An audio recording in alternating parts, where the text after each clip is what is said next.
ស្រុកលីស្រែលីម៉ែលីពុកអើយតាមបីថ្ងៃមុខក្រែងរូធូធី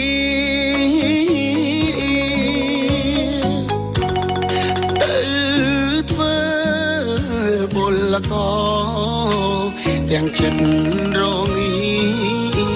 ពលពីងថាលាទាំងទ្រូងស្ទើបាច់ញើយមកដល់ស្រុកគេនឹកស្រុកខ្មែរណាំងនឹកគូមនឹកទាំងដេកខោទឹកភ្នែកកាងារធ្ងន់ស្រាលខំមិនអល់ឯងព្រោះចង់ឃើញស្អែកជួបជុំគ្រួសារនៅលើលោកនេះអ្នកណាចង់ក្រចង់រួត្រដោវេទនាខ្លោចផ្សា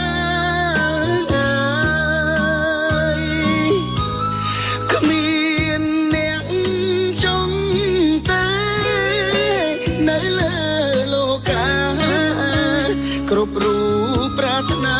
តែចង់មានបានជីវិត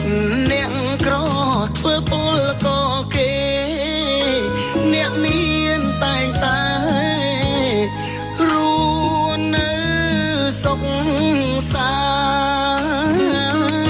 ន្តចង់គិតក្រណាស់ចង់ស្គាល់មានបានវាសនាជួយច្រើនបំណងខ្ញុំផងអើយ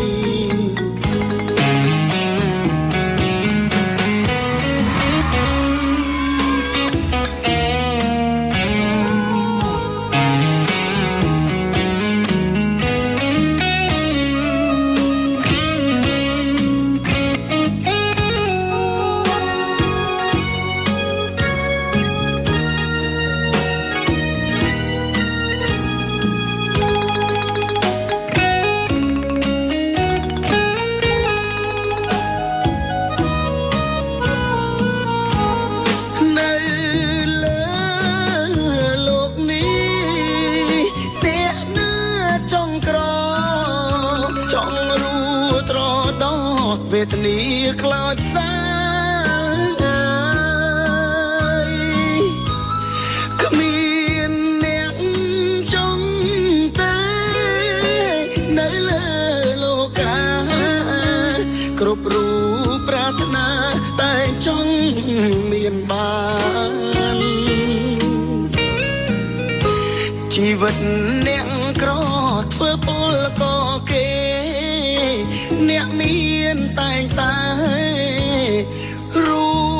នៅសុខសាន្តចង់កិច្ចក្រណាស់ចង់ស្គាល់មានបានវាសនាជួយច្រើនបំណងខ្ញុំផង